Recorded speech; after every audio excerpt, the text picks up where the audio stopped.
G'day, Josh here. Today's video is going to be all about leagues, how to successfully run a league that's pretty competitive, the things you need to consider, and just an overview of everything that me and the rest of my league mates do to make sure that our league is running as optimally as possible. So we'll start off by jumping into the league tab.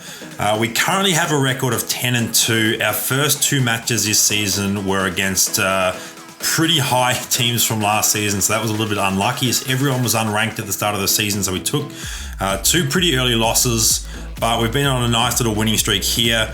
We are playing a league that is actually ranked higher than us, although neither of us are currently in the top sort of 200. We're doing quite well. One thing that we do if we go back out here is we don't really communicate in here. If we scroll up, you'll see that we've got messages from weeks ago that are just sitting there. This is not what we use to communicate with each other. We use an external app, and there's multiple options out there. My league personally uses Slack, which is both a phone and a web app. Another popular one is Discord. You can also use more specific apps like Line or Kick or WhatsApp. Just some way for all of you to communicate on a regular basis. Make sure that you're all in sync in terms of what you're doing in the league. And it's actually a great little community to chat about other things basketball related and gaming, that sort of stuff as well. Our league is definitely a small little family now, which is fantastic. It helps keep me interested in the game because I'm chatting with these people every day as well, which is another positive in my eyes.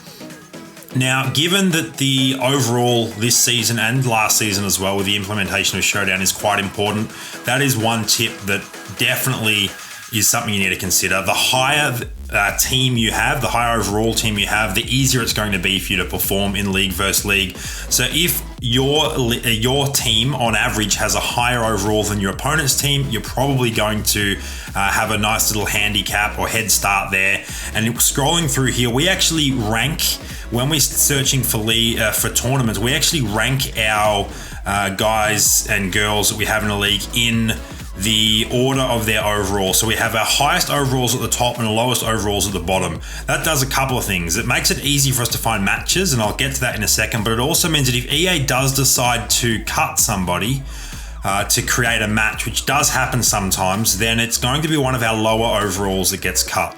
Now, there's no real easy way to order people in terms of getting cut. No one likes to get cut. That's just a system we use. So it sort of encourages everyone to keep grinding the game and increase their overall, as they always know that the lowest overall in the league has the highest probability of being cut by EA, if in fact they do need to do that when creating a match.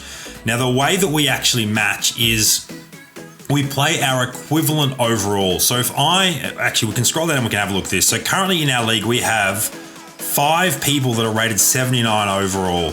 So I'm going to be playing one of the top 5 opponents in terms of their overall, if that makes sense. So as I'm within the top 5 in terms of my league's rating, I'm going to find one of the top 5 in the opponent's league, and I will match up against them. Same goes for the bottom person here, Aurora. She'll be facing the lowest overall team, and as the entire league is aware of that, then we leave those opponents for each other. We only take our specific matchups so that we're not hurting each other when it comes towards the end of a league match, and we are approaching the end of this one here. Look, sometimes mistakes happen and people play the wrong opponent. That's fine. We understand that that's the way it works. No one's perfect, and it's a little bit tricky to find a match this way. It's definitely harder than just choosing whoever you want. We also play both of our league drives against the one opponent, and that also helps avoid any confusion. So I still have to play my league drives, and I think the highest overall currently is a 75 overall. They had a couple that were higher than that. They had a 76, a 78, I think, but most of them are 75 and below. So I clearly have a significant advantage there, which is quite handy. The other thing we do with our communication channel, which is Slack for us personally, we have a dedicated channel within Slack to report our margins, and every person will go into there, they'll type out their margins and they'll hit enter. It can be simple as just I scored plus 18 against this opponent. So we'll state the margin and the opponent we played. And that way, everyone's it's a reminder for everyone to play the game every day, to jump in and play their league quarters. And two, it's just an indication of how everyone's going. Is someone struggling? We can have a chat about why they're struggling, try and help them out. So once again, it's designed to help the team as a whole. The most important thing to remember in league versus league tournaments is that you win together as a team. You're not going to win as a bunch of individuals. So if you jump in straight away and take out the lowest overall opponent, that might be good for you personally, but it's not great for the person in your league that's the lowest overall. So you just got to have like a team mentality when playing tournaments, and that's why something like a Slack chat is really convenient, because you can get all of that stuff fleshed out by talking to each other, communicating with each other, and those margins are really good as well. Reporting on those. You also, if someone fails to report or fails to play their quarters, we will actually bench them for the next tournament. If someone lets us know, hey, I'm going away on holidays, I won't be around for a week, that's no worries. We'll bench them, and when they're back in. But if someone does accidentally forget, just so that there is some sort of consequence, we will bench them. And that way, everyone sort of has that little bit of extra urgency when it comes to making sure that they play their league quarters. And once again, it is a team-based thing. You win together as a team. So it's not just playing it for yourself, it's making sure you play your league quarters for everyone else in your team. That essentially is the core of what we do. So just to recap on that, we are using an external chat app, because chatting in the game can be really, really restrictive. If we go back out here, there's really very limited things you can do in terms of this chat. So we definitely use an external chat app. I would highly recommend that. We then have some systems in place to decide who we match up against and how we structure our tournament. So the fact that we always play against one opponent. We've got some other sort of guiding rules in place as well. Things like don't be rude in the tournament chat. At the end of the day, it's just a game, so we don't want league members trolling or flaming or any of that sort of stuff. We just want to have a good time, everyone enjoy it. We've got people of all ages from all over the world in our league, so definitely don't want to be insensitive at all.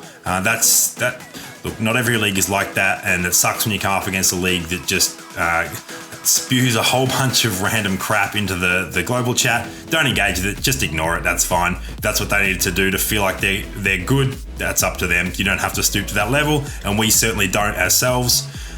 So we're hoping that we'll end up in the top 100 and be able to hold that position. We ended last season just outside the top 100. We had a little bit of a bad luck run at the end there with a bunch of top 30 matchups in a row, and it just knocked us out of the top 100 as the season wound down.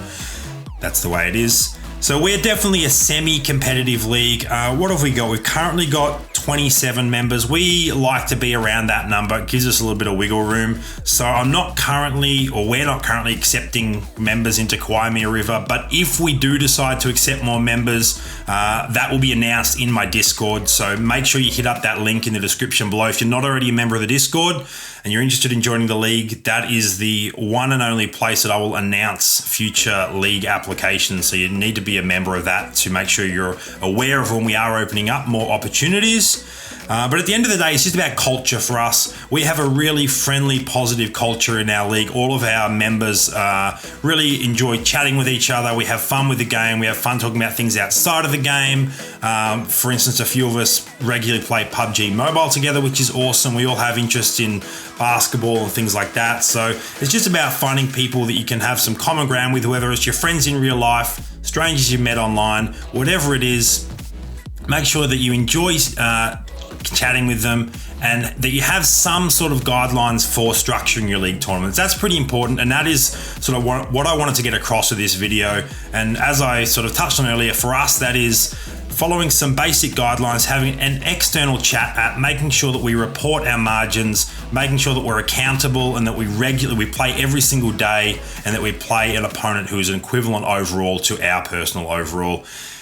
I'm not saying that that's going to be right for you, but I think it's wise if you want to be a reasonably competitive league and you want to do quite well, then have a think about some of the things that I've touched on, how they might apply to your league, whether or not they will actually improve how your league currently runs. It's all about optimizing that. And I think there's definitely some value in some of the things that I've touched on. If you think I've missed anything, or if there's something that you guys do a little bit differently, let me know in the comments down below. I'm definitely interested to hear how other people run their leagues. I'm very curious about that for sure. I hope you found the video useful. If you did, please don't forget to subscribe to my channel. Thanks for watching the video, guys.